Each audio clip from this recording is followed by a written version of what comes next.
People are looking for more meaning in their lives, and through overlanding, you can get in touch with yourself in a roundabout sort of way. Well, that's a lot of what we work on. Joe and I do a lot of work on that because we feel that's part of the journey. You know, the journey starts when someone has a dream, and I always say to people, the hardest decision you made or you make is to just do it. When you've made that decision, the rest is really a process. It's a process of understanding what do you want to achieve, how are you going to do it, where do you draw your support, what don't you know that you don't know. And that's a phrase I use often because for me that's quite critical. People go down the road of jumping into a vehicle and heading off on a trip, and then I look and I say, well, what is your experience? Do you know what you don't know? Because when it goes wrong, that's when the sort of pieces fall apart. So when you can understand that and you can take part of the preparation and saying, I'm going to prepare a vehicle, I'm going to prepare myself, I'm going to buy the equipment, which is the fun part. But how about preparing yourselves? And you know, I do talk a lot about this because I'm very passionate about it. But talking about preparing yourselves so that you and your wife or your family are all working together. It's a common dream, a common goal. So when I sit and talk to clients, I go, if your wife's traveling with you, please let's talk together. Let's encompass the family. Let's build this dream up. And it makes it much more pleasurable. Teamwork makes the dream work. Makes the dream work. It does, yeah. That's a Joe loves that saying. And so this particular truck, very popular for the overlanding scene. How many of these do you normally kit out a year? You know, so how many can we buy? I think we've got about, this year, I think about 4 that we managed to buy and do up for clients. Quite a lot of double cabs. We'll talk about that just now because there's one parked there. It is really been about getting these vehicles. So, you know, news that I'm hearing, the possibility of Toyota bringing these back into the South African market from a global perspective, I think we have a phenomenal base in South Africa to build vehicles. For one, we have great bases. Them here? That would be nice to have some local beneficiation. You know, I don't think the numbers will do it yet, and I'm not speaking on Toyota's behalf.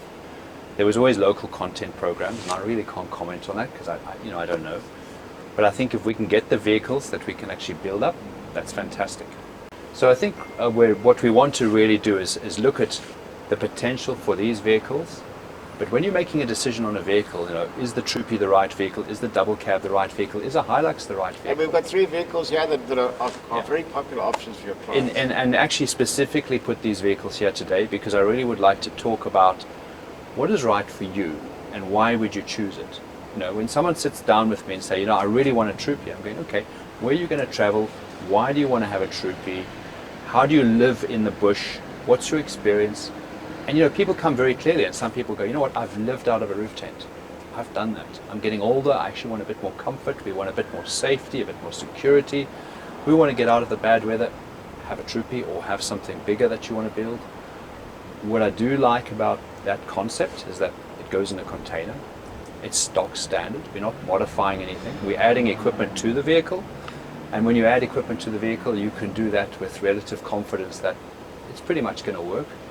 When you cut a vehicle apart and you build a new vehicle, you almost need to have done it for a number of times to know it's really going to work and it's going to be reliable.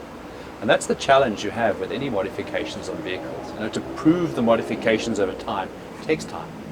And it takes a lot of initiative for people to take the vehicles, test them, bring them back, learn from what worked, what didn't work, improve those, strengthen them. This has been around, this has been tested for how many years? We know the weak points, we know the strengths. So really when you're looking at that and you're saying... So it's like an old friend, you know? It's an old friend, yeah. But it also means that when you know all that, it takes away some stress factors, it takes away some unknowns. You know, we know what do you need to do on these trucks to keep them reliable, to make them bulletproof, what are the modifications, what are the changes, how do I look after this truck?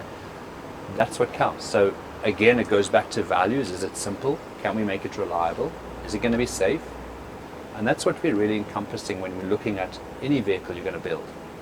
Take the values of what you want to use in overlanding. And you know, we did that series on responsible overlanding. And I use that often to people and I say, take on being responsible for you and your family. Take on the knowledge, learn the knowledge. When you go out with your family, it's up to you to be responsible enough to know what to do, how to change a wheel safely, how to manage an accident, what to do in a difficult situation. When it goes well, it's easy. So yeah, so we've got the Troopy. And you talk about engine swaps. That must have been a process in itself to get that right. Look, I won't swap. From back in the day. I won't swap cross brands. You know, I wouldn't go and put a Toyota engine in a Land Rover and vice versa. If it's a Toyota, we know what swaps around, and again, that's also been tested. So if you're taking an engine and a gearbox out of, let's say, 105 or a 100 series, you know you can put that in. Is this like Lego, where you can kind of with the right brand? If you know what to do and what to put in the swaps and what the mods are, you can do it very successfully. You're not changing the engine and you're not changing the gearbox. You might have to move some mountings. You might have to change the radiator. You might have to change where the gear sticks come up through the floor in the car. That's minor. That's not going to affect reliability. When you start taking a Ford V8 and you marry it to a Land Cruiser gearbox, the gearbox will be crunched. You know, then you're starting to put a lot of stress through mismatched components. They weren't designed to work together. So try and keep the engine and the gearbox that were designed to work together and put them together. And it's been done enough times and tested, and you know the guys have figured out that this will work. And any modification you're doing, you've got to look and say, now what are those weak points? You know, you've got a turbo, we've got an intercooler with a scoop on the bonnet here. We've got extra gauges to monitor exhaust gas temperatures. You monitor extra cooling. Smaller spotlights. I'm vehement about blocking airflow through. So you really are looking at what can cause problems and how do we mitigate that. If it's an automatic vehicle, extra oil coolers. You know. When you're looking at simplicity, this does slightly go away from that, but what we're balancing out in this scenario is we're actually getting a turbo diesel in a vehicle. Do they still make those those engines? No. I mean, do you almost think they should still be making them? Well, they won't, you see, because of emissions. Remember, the market we have is that size. Our market's too small. It's too small. So if we went to Toyota on our knees, they'd probably say, sorry guys, we can't. So, no, look, I mean, these motors, we rebuild these motors. They're not cheap to rebuild, but when you rebuild a motor and you put, life back into it, it works. It's good as gold. It works. It really does. That's why we take all the vehicles and refurbish them, because you get a chance to learn a bit about your vehicle. You get to build confidence. You want to build confidence in your truck. You want to build confidence in your skill set, so that you can be confident every time you use your vehicle, you're going to learn a bit more about yourself and you're going to learn a bit more about your vehicle. And you'll come back, probably like most of us, with a list of what you want to change, what you want to improve, what worked, what didn't work, what kits I can get rid of because I took too much. That's often the case. Sometimes you've got to get out there to realize what you don't need. Yeah, well, you do. And you refine that. And it's different for people. As long as you've got the basics, spares kit, repair kit, recovery kit, tool kit, first aid. You've got the basics, good communication abilities, satellite phone, in convoy, radios between vehicles, and not small handhelds that you can barely talk to each other. Get something with a mag mount on the roof. Yeah. Then you're not driving in each other's dust. So there's little things like that which really count when you're trying to put together trips. When groups go together, there's another whole dynamic with groups. But that's another conversation. We'll touch on that. And this is one of your clients from originally from Scotland. He's moved down to Cape Town from Joburg. What a truck! That's amazing. This truck turns heads. The color is incredible. The layout. I'm very proud of this truck.